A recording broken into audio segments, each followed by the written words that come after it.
Bismillahirrahmanirrahim. Assalamu alaikum students. I'm Zainab Fatma, your science teacher. उम्मीद है आप सब खैरियत से होंगे. हम कर रहे थे unit number 5 which is about plants and photosynthesis की टेक्स्ट बुक एक्सरसाइज को solve. We are done with question number 1, 2 and 3. आज हम करेंगे क्वेश्चन नंबर 4 और क्वेश्चन नंबर 5 को सॉल्व. तो मेरे साथ साथ तमाम करेक्ट आंसर्स अपनी नोटबुक पर नोट डाउन करते जाइएगा. आइए शुरू करते हैं. So question number 4 is, number the following statements in correct order to describe how to test a leaf for starch. जब आपने चैप्टर नंबर 5 को पढ़ा और समझा तो आपने एक एक्सपेरिमेंट किया था, that was the iodine test, या फिर हम कह सकते हैं the test to identify the presence of starch. जब भी हमने देखना हो किसी भी चीज में स्टार्च की प्रेजेंस को तो हम उसको टेस्ट करते हैं आयोडीन के साथ. आयोडीन इज अ केमिकल जो कि हमें स्टार्च की प्रेजेंस बता देता है बाय चेंजिंग इट्स कलर. इससे पिछले लेक्चर में भी मैंने आपको बताया, अगर हम एक ग्रीन लीफ का और येलो लीफ का टेस्ट करें तो दोनों में से जो ग्रीन लीफ है, ग्रीन लीफ पे आयोडीन डालते ही अपना कलर बदल लेगी. इसका मतलब कि उसमें स्टोर्ड स्टार्च मौजूद है. जबकि अगर हम येलो लीफ के ऊपर ये आयोडीन डालें तो वो आयोडीन अपना कलर चेंज नहीं करेगी. दैट मीन्स कि उस येलो लीफ में कोई भी फोटोसिंथेसिस का प्रोसेस नहीं हुआ, ना ही उसमें ग्लूकोज बना है. इसीलिए हम कहते हैं that green plants undergo photosynthesis and green plants contain chlorophyll that absorb light energy, और लाइट एनर्जी एब्जॉर्ब करके ही एक फोटोसिंथेसिस का प्रोसेस हो सकता है. यहाँ पे आपको आयोडीन टेस्ट के तमाम स्टेप्स लिखे हुए नजर आ रहे होंगे, मगर उनका सीक्वेंस बिल्कुल ऊपर नीचे है. हमने बताना है कि स्टेप 1 क्या होना चाहिए और स्टेप 2 क्या होना चाहिए. सबसे पहले हम रीड आउट करते हैं तमाम स्टेप्स को. Firstly, soften the leaf in water, add iodine to the leaf, heat the leaf in alcohol to take away the green color, put a leaf in boiling water for 2 minutes and put out the Bunsen flame. अब यहाँ पे जो भी steps थे आपको मैंने पढ़ के बता दिए. अब सबसे पहले मैं आपको एक्सपेरिमेंट एक दफा रिवाइज करवा दूं. जब भी आप एक फोटोसिंथेसाइजिंग प्लांट का लीफ तोड़ेंगे तो वो बहुत सख्त होगा. आपने उसको सबसे पहले सॉफ्ट करना है, और सॉफ्ट करने के लिए you have to boil that leaf in water for at least 2 minutes. तो हमारा स्टेप 1 होना चाहिए boiling the leaf in water for 2 minutes, जो कि लिखा हुआ है बिल्कुल इधर. Put a leaf in boiling water for 2 minutes. तो हम लिखेंगे number 1 step, that is put a leaf in boiling water for 2 minutes. अब देखते हैं कि हमने उसके बाद क्या करना है. जब हम बॉइलिंग वाटर में लीफ को बॉइल कर लेंगे तो उसके बाद हमने उसको अल्कोहल के अंदर डालना है. Heat the leaf in alcohol to take away the green color, ताकि उसका ग्रीन कलर खत्म हो जाए. जब हम अल्कोहल के अंदर डिप करेंगे लीफ को तो उसके अंदर से क्लोरोफिल पिगमेंट निकल जाएगा. क्लोरोफिल जो है वो हमारे लीफ को ग्रीन कलर देता है. अब जो हमने अल्कोहल के अंदर लीफ को डाला है उससे पहले एक स्टेप बहुत इंपॉर्टेंट है, that is turn off the flame. अगर आपने फ्लेम को टर्न ऑफ ना किया, अगर आपने आग को ना बुझाया before dipping your leaf in alcohol, तो क्या होगा कि अल्कोहल जो है वो आग पकड़ लेगा. Alcohol is actually flammable. ये जो है बहुत जल्दी आग पकड़ लेता है, इसीलिए it is important to turn off the flame before doing this step. इसका मतलब कि इस स्टेप से पहले आना चाहिए put out the Bunsen flame. We will mark this as step 2 and we will mark this as step 3. तो 1, 2, 3 steps हमने मार्क कर लिए. यहाँ है heat the leaf in alcohol to take away the green color. जब alcohol के अंदर हमने लीफ को डिप कर लिया तो उसके बाद दोबारा अल्कोहल से निकाल के हम उसको डालेंगे बॉइलिंग वाटर में और डिप करके फिर बाहर रखेंगे to add iodine drops on it. इसका मतलब कि थर्ड के बाद हमारा 4th स्टेप होना चाहिए soften the leaf in water, और लास्ट स्टेप होना चाहिए add iodine to the leaf. यहाँ पे 5 स्टेप्स पूरे हो गए और हमने इनको सीक्वेंस भी दे दिया. एक दफा मैं सीक्वेंस के साथ आपके लिए रीड करती हूँ। Step 1 is put a leaf in boiling water for 2 minutes. 2 minutes के लिए हमने बॉइलिंग वाटर में लीफ को रखना है, बॉइल करना है। 2 is put out the Bunsen flame. उसके बाद हमने फ्लेम को बुझा देना है। We call it the Bunsen flame क्योंकि ये डिवाइस, ये इंस्ट्रूमेंट है Bunsen burner. It is named after a scientist जिसने इसको डिस्कवर किया था या इंट्रोड्यूस करवाया था। आपकी लेबोरेटरीज में हम माचिस या कैंडल यूज नहीं करते, we use a Bunsen burner. So this was step 2। Step 3 is जब हमने फ्लेम बुझा दिया उसके बाद we have to heat the leaf in alcohol to take away the green colour. हमने उसको हीट किया अल्कोहल के अंदर, अल्कोहल से निकाल के हमने स्टेप 4 किया, that is soften the leaf in water.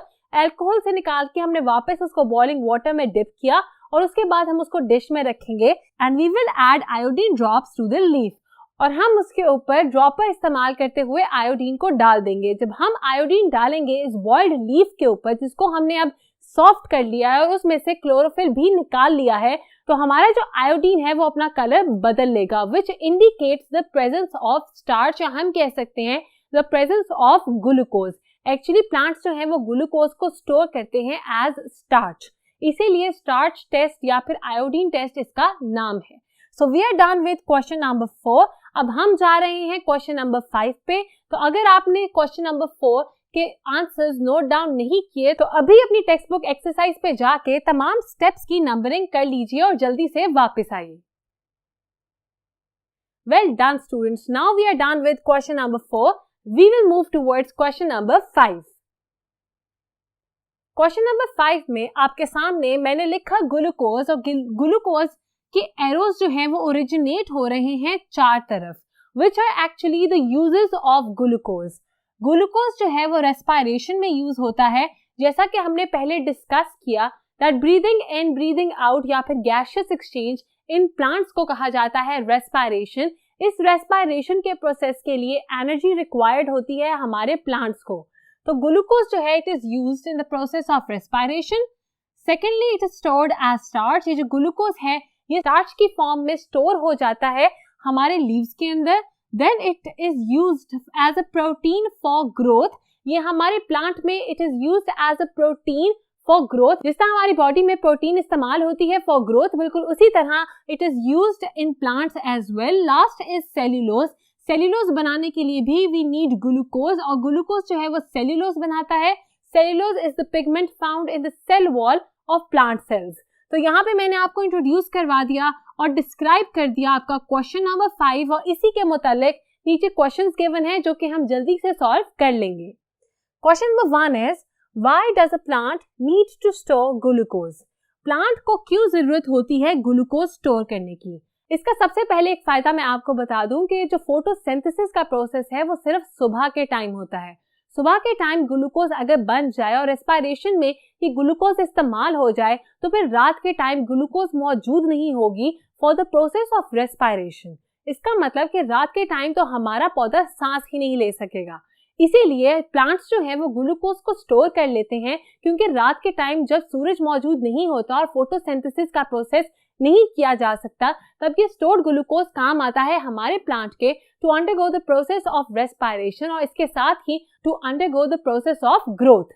यहाँ पे मैंने आंसर में लिखा for later use to grow, respire and build structures like cellulose.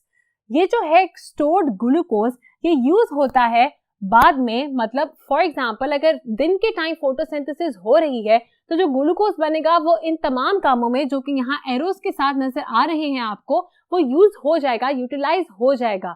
मगर ये जो लास्ट पॉइंट है stored as starch, this is actually the most important point, क्योंकि स्टार्च की फॉर्म में अगर वो स्टोर नहीं होता तो रात के टाइम ये तमाम जो स्टेप्स हैं, ये तमाम जो प्रोसेसेस हैं, ये नहीं हो सकेंगे।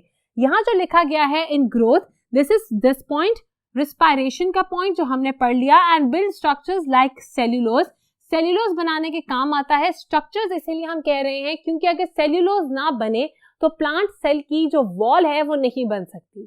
सो this was the answer to part 1। हमने देख लिया कि पार्ट 1 में हमसे पूछा गया था कि प्लांट को क्यों जरूरत होती है ग्लूकोज स्टोर करने की, और हमने आंसर जो है यहाँ पे बता दिया कि वो लेटर यूज के लिए काम आता है। Y? because plant needs this glucose to grow, to respire and to build structures like the cell wall of their own cell.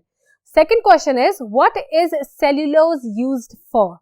Cellulose किस लिए काम आता है? अभी ऊपर मैंने आपको 2 दफा बताया that cellulose is the pigment found in the cell wall of plant cells. Plant का जो सेल होता है उसके अंदर मेम्ब्रेन के अलावा एक और स्ट्रक्चर मौजूद होता है, that is plant cell wall. ये जो सेल वॉल है ये बनती है विद सेल्यूलोज. ये जो सेल वॉल है ये बनती है with cellulose used in making plant cell wall. आप लिखेंगे यही स्टेटमेंट इसके आंसर में, that cellulose is actually used to make plant cell wall. So this was the answer to question number 2. मुझे उम्मीद है कि आप मेरे साथ साथ तमाम आंसर्स को नोट डाउन कर रहे हैं. Let's move towards question number 3. So question number 3 is, protein contains carbon, hydrogen, oxygen and nitrogen. हमारा जो प्रोटीन स्ट्रक्चर है, अभी हमने देखा कि ग्लूकोज काम आता है प्रोटीन बनाने में और प्रोटीन काम आती है फॉर ग्रोथ. अब जो प्रोटीन का स्ट्रक्चर है उसमें 4 तरह के कंपोनेंट्स प्रेजेंट हैं. एक है कार्बन, दूसरा है हाइड्रोजन, फिर we have oxygen and then we have nitrogen. ये तमाम जो कंपोनेंट्स हैं ये प्रोटीन को बनने में कहां से मिल रहे हैं? ये तमाम जो कंपोनेंट्स हैं ये प्लांट को कहां से मिल रहे हैं? आइए देखते हैं. The A part is, which of these elements does not come from photosynthesis? यहाँ पे 4 एलिमेंट्स हैं, carbon, hydrogen, oxygen and nitrogen. वो पूछ रहे हैं which of these elements does not come from photosynthesis? इन 4 में से ऐसा कौन सा एलिमेंट है जो फोटोसिंथेसिस से प्लांट को नहीं मिलता? अब फोटोसिंथेसिस एक ऐसा प्रोसेस है जिसमें वाटर और कार्बन डाइऑक्साइड का ब्रेकडाउन हो रही है और हमारे पास बन रहा है ऑक्सीजन और ग्लूकोज. प्रोटीन बनाने के काम आ रहा है glucose. The formula for glucose is C6H12O6. यहां आप देख सकते हैं कार्बन मौजूद है, हाइड्रोजन मौजूद है, ऑक्सीजन मौजूद है, मगर नाइट्रोजन मौजूद नहीं. इसका मतलब the element that is not coming from photosynthesis will be nitrogen. तो आप ए पार्ट के आंसर में लिखेंगे नाइट्रोजन. हम देखते हैं कि बी पार्ट में हमसे क्या पूछा गया है. B part is, where does a plant get this element from? हमारा जो प्लांट है उसको ये एलिमेंट मतलब नाइट्रोजन फिर कहां से मिलता है अगर फोटोसिंथेसिस से नहीं मिलता? From soil. हमारे सॉइल में बेतहाशा मिनरल्स मौजूद हैं, बेतहाशा एलिमेंट्स मौजूद हैं. जो सॉइल होता है it is a mixture of a lot of elements. तो जो हमारी रूट्स होती हैं प्लांट की वो एब्जॉर्ब करती हैं पानी को. पानी के अंदर ये तमाम मिनरल्स जो हैं वो डिसॉल्व हुए हुए होते हैं और जब हमारा प्लांट पानी को एब्जॉर्ब करता है तो पानी के साथ साथ बहुत से मिनरल्स भी उसके अंदर आ जाते हैं. उन तमाम मिनरल्स में से एक मिनरल या एक एलिमेंट नाइट्रोजन भी है. तो आपको पता चल गया कि कौन सा एलिमेंट हमारे प्लांट को फोटोसिंथेसिस से नहीं मिल रहा और ये जो एलिमेंट है ये कहां से हमारे प्लांट को मिल रहा है. So we are done with question number 3. Moving towards the last question which is question number 4. Explain why fresh carrots taste sweet. हमारी जो फ्रेश कैरेट्स होती हैं इनका जो टेस्ट होता है वो इतना स्वीट क्यों होता है? अभी मैंने आपको बताया और बहुत दफा ये बात हमारी डिस्कस हुई कि प्लांट जो है वो ग्लूकोज को, स्टार्च को स्टोर करता है. हमारी जो कैरेट होती है it is grown underground and it has stored sugar. हमारी जो कैरेट है या हम कह सकते हैं पटाटोज या इस तरह की बहुत सी जो अंडरग्राउंड वेजिटेबल्स हैं उनके अंदर स्टार्च बहुत ज्यादा क्वांटिटी में मौजूद होता है. स्टार्च जो है वो स्टोर्ड फॉर्म है ग्लूकोज की. अगर ग्लूकोज नया नया बना हो तो obviously it is the sugar. Sugar is the best example for glucose. जो आप चीनी खाते हैं which is very sweet, it is actually glucose. तो आपको पता चला कि जो कैरेट्स होती हैं उनके अंदर हमारे पास शुगर मौजूद होती है, स्टोर्ड शुगर, इसीलिए इनका टेस्ट होता है स्वीट. तो यही लिखेंगे आप इसके आंसर में, because they contain stored sugar. मुझे उम्मीद है कि आपने तमाम आंसर्स अच्छे तरीके से समझ भी लिए हैं और मेरे साथ साथ नोट डाउन भी कर लिए हैं. आज के लिए इतना ही. मिलते हैं नेक्स्ट लेक्चर में जहां हम करेंगे बाकी की एक्सरसाइज को सॉल्व. तब तक के लिए अपना बहुत ख्याल रखिएगा. खुदा हाफिज.